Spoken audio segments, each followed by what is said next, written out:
što nevesna. Mnogo pati posle sekoj ikos Бога божествена пофалба го повторуваме истиот израз. Радувај се невесто не невесна. И ќе ми рече човек, како може да биде невеста, а да биде не невесна? Никој не е можно за човек од овој свет, тоа е неможно.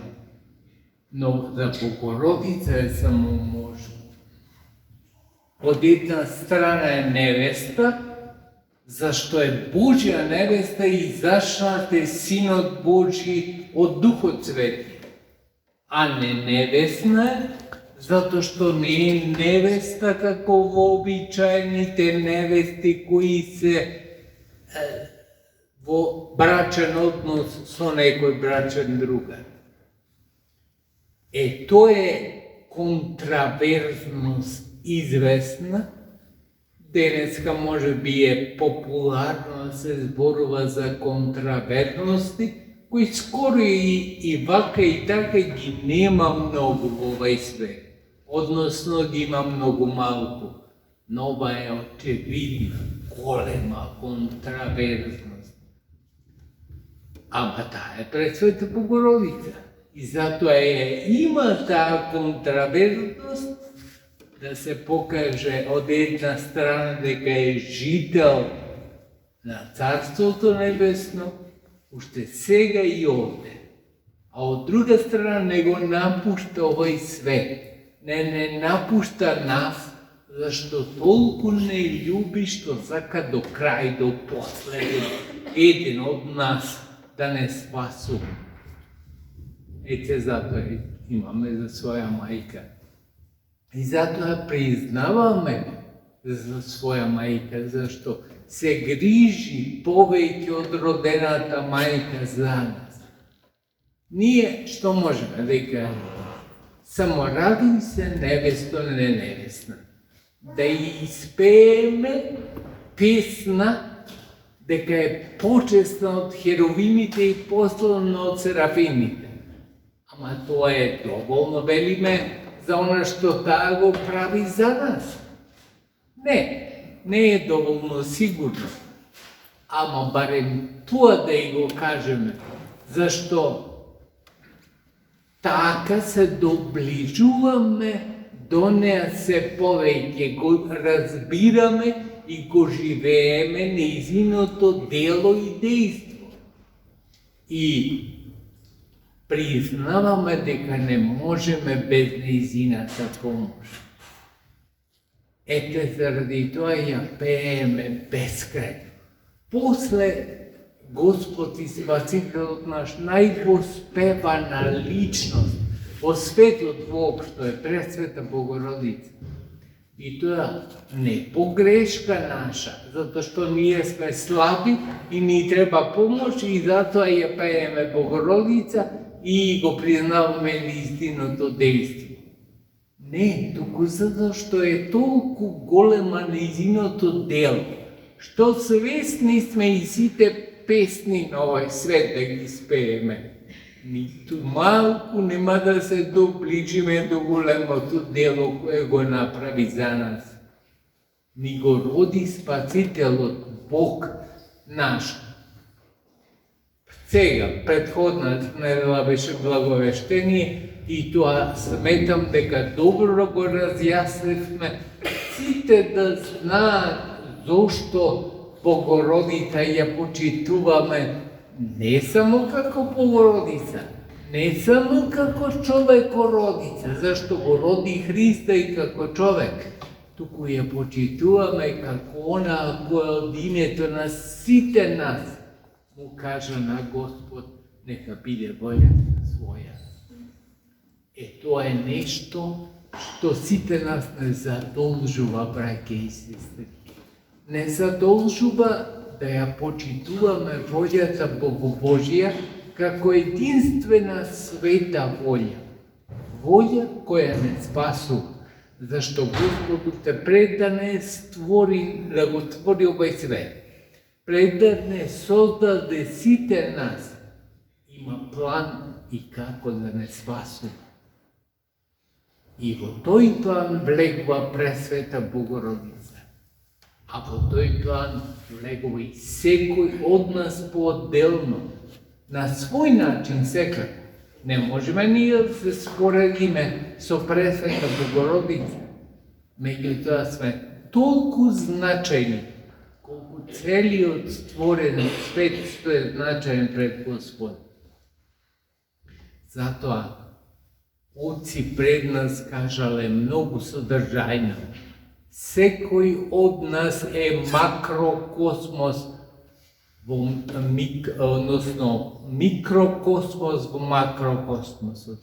Односно секој од нас е мал свет. Тоа значи микрокосмос, мал свет во големиот свет.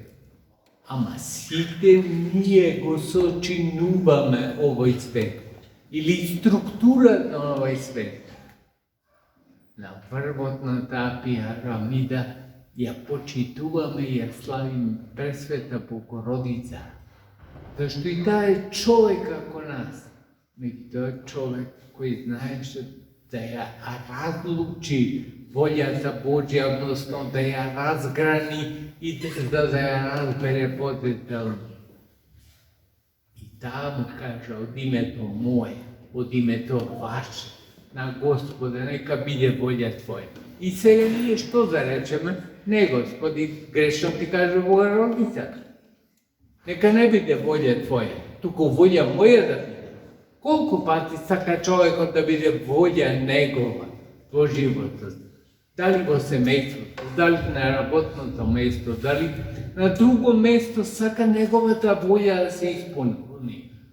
А тоа што погрешно може да го води неговата волја. Тоа не ни размислува. Затоа се ослонуваме на волја која е докажана, а таа е волјата на Пресвета Богородица. Таа ја рече, не знам како е тоа можно, ама ако е волја Божја, нека биде. Ето, така треба да се научиме да живееме, така да дишиме, така да размислуваме. И тогаш ништо во овој свет и во овој живот нема да ни биде тешко. Има милиони тешки работи во животот кои ќе ги поминуваме. Меѓутоа нема да ни се тешки ако пристапиме кон Бога со овие зборови. Господи, нека биде волја Твоја.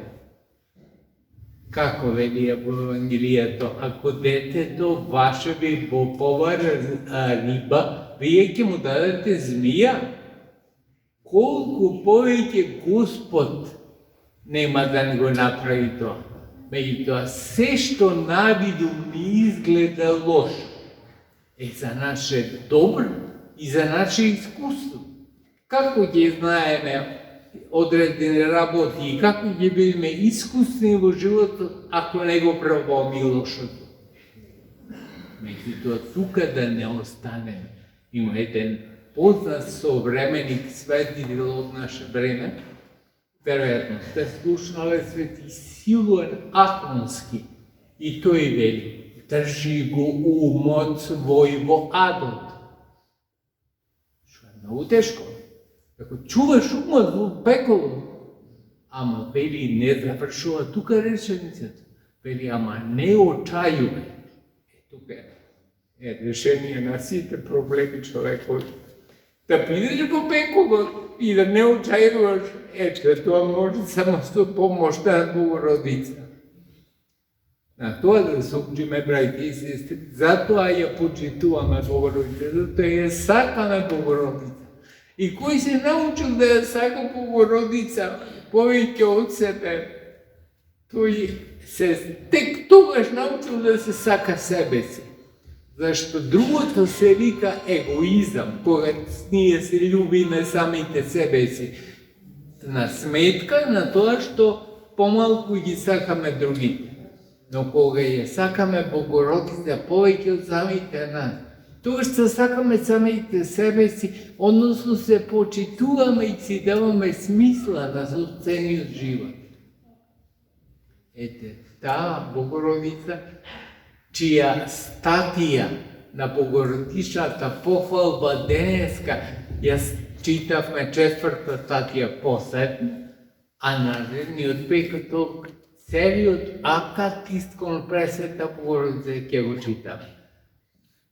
Јас, ако да е Господ, да сме здрави и живи, ќе бидам во храмот Свети Никола и таму ќе го служиме сите заеднички последниот ден на акатистот на Пресвета Богородица, кој е во наредниот петок. Милоста Божја нека биде со вас, Пресвета Богородица да биде со вас, да ве чува, да ве пази во сите дни на вашиот живот. Спомојте Господа.